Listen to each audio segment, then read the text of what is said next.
Sebenarnya, Christopher Columbus itu tidak bertujuan untuk menemukan benua Amerika, melainkan Nusantara.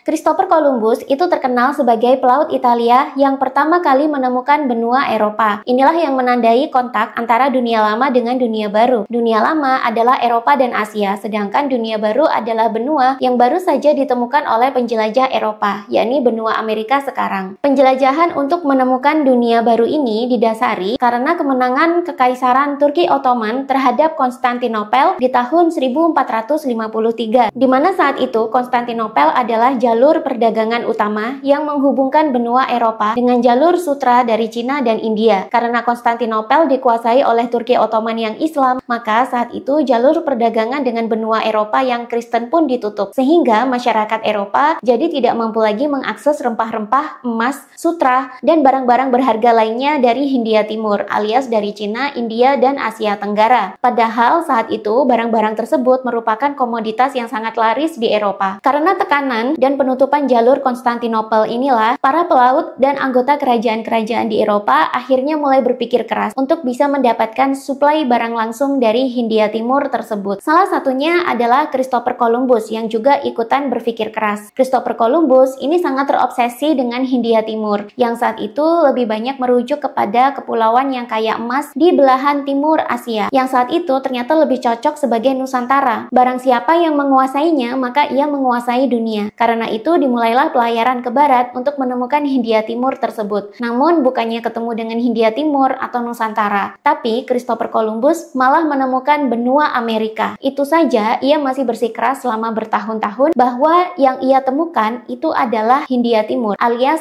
Nusantara, bukan Amerika. Zaman dulu Nusantara itu termasuk ke dalam kepulauan di Asia Tenggara yang terkenal sangat kaya raya dan menjadi incaran para penjelajah Eropa. Mereka bahkan terobsesi dengan bekas-bekas kekayaan peradaban Atlantis yang mana sekarang ini lokasinya itu ditemukan ternyata berada di Nusantara sekarang. Inilah yang akhirnya membuat kita ramai-ramai dibuat rebutan oleh para kaum penjajah dulunya. Selengkapnya bisa kalian baca sendiri di buku Atlantis: The Lost Continent Finally Found. Ini adalah buku yang akan sangat membuka mata kalian, sekaligus menjawab kenapa sih zaman dulu banyak banget bangsa-bangsa asing yang berlomba-lomba untuk menjajah Indonesia. Sampai akhirnya kita sengaja dibuat kehilangan kesadaran akan jati diri kita dan kemudian dimiskinkan. Kita adalah bekas peradaban Atlantis yang kaya raya dan berspiritual tinggi. Sehingga kalau orang asing bisa menguasai sumber daya dan keilmuan spiritual kita, maka ia akan menjadi penguasa dunia. Belanda sudah membuktikannya, disusul dengan Amerika di abad 20-21 ini. Cekot bukunya di keranjang kuning sekarang kalau kalian ingin baca selengkapnya, dan pastikan kalian segera melakukan payment karena belum tentu buku ini bakalan dicetak ulang oleh penerbit kalau misalnya sudah sold out. Makanya mumpung masih ada, cekot sekarang dan buruan lakukan pembayaran.